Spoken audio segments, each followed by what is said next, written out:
He is known by many names: Baba, Odinga, Agwambo, a man whose story is intertwined with the very soul of Kenya's political journey.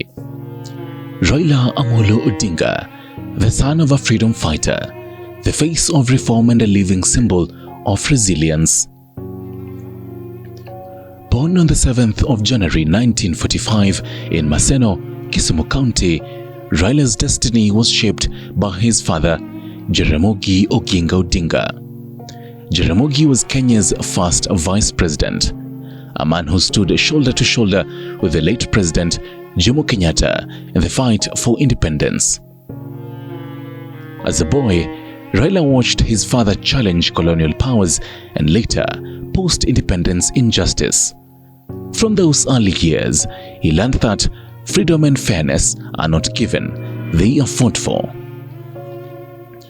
Raila's brilliance took him to East Germany, where he studied mechanical engineering at the Technical University of Magdeburg. There, he discovered new political ideas, equality, social justice, and the belief that leadership must serve the people.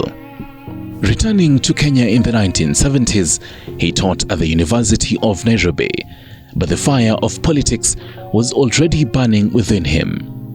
When Kenya sank deeper into one-party rule under Daniel Arap Moi, Raila joined the growing call for democracy.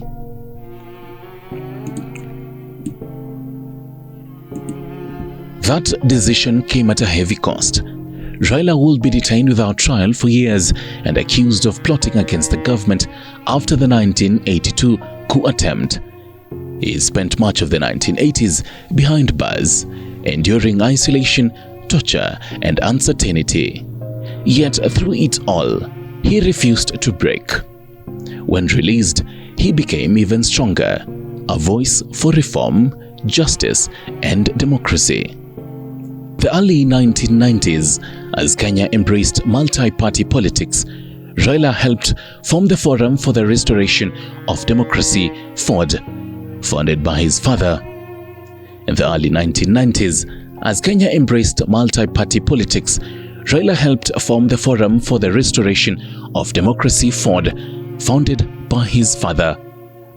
After Jaramogi's death, Raila carried that legacy forward through parties like NDP, LDP, and eventually creating the powerful Orange Democratic Movement, ODM, the party that still bears his political spirit.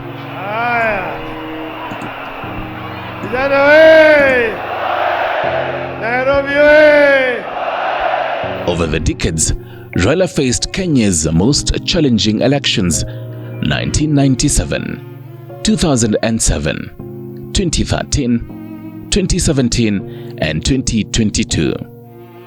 Each time, he stood tall, never giving up on his dream of a fair and united Kenya.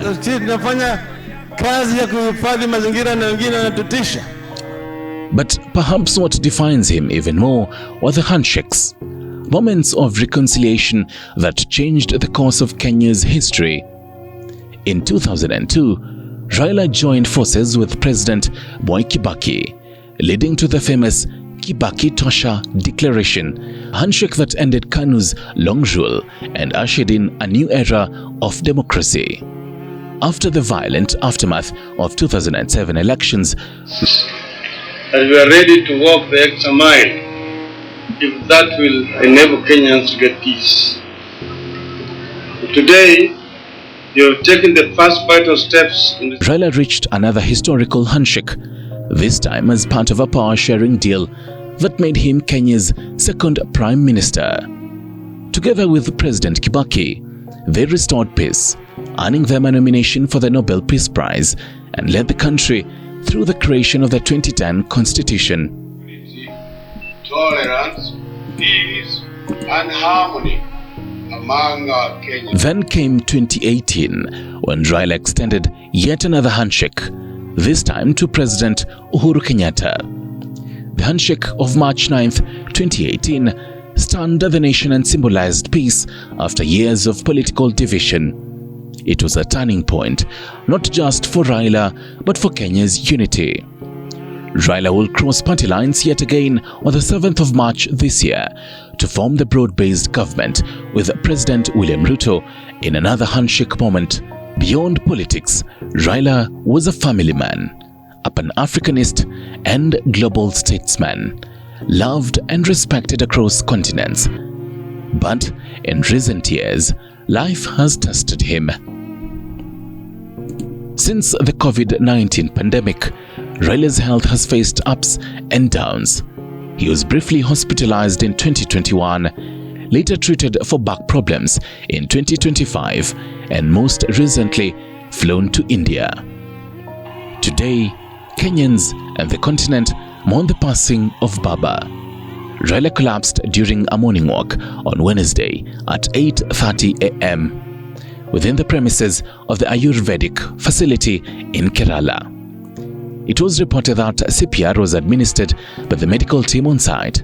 He was rushed to Devamada Hospital, where he was pronounced dead at around 9:52 a.m. Indian time. He was 80 years old at the time of his passing. Through pain, exile, and countless political storms, Raila Odinga never stopped believing in Kenya. His voice has shaped generations, his courage has inspired movements, and his name will forever be mentioned in the story of a nation still striving for the ideals he lived for: justice, unity, and democracy. If you die, there's nothing to fear. Why?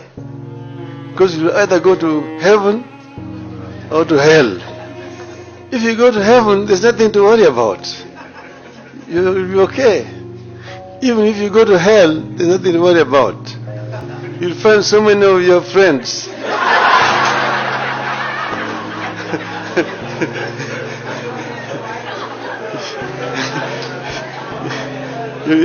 So spend a long time just greeting them. How are you? Before your time for the fire comes. So therefore, don't fear. You have nothing to fear as Kenyans. We will succeed in the long run. Farewell, Raila Amolo Odinga. You ran your race, you fought your fight, and you finished with grace. May your soul rest in eternal peace, and may your vision for Kenya live in all of us. Mexico, where the sun shines daily on a mountain top. I took a trip on a sailing ship. When I reached Jamaica, I made a stop. But I'm sad to say I'm on my way. Won't be back for many a days. My head is down, my head is turning around. I had to leave again.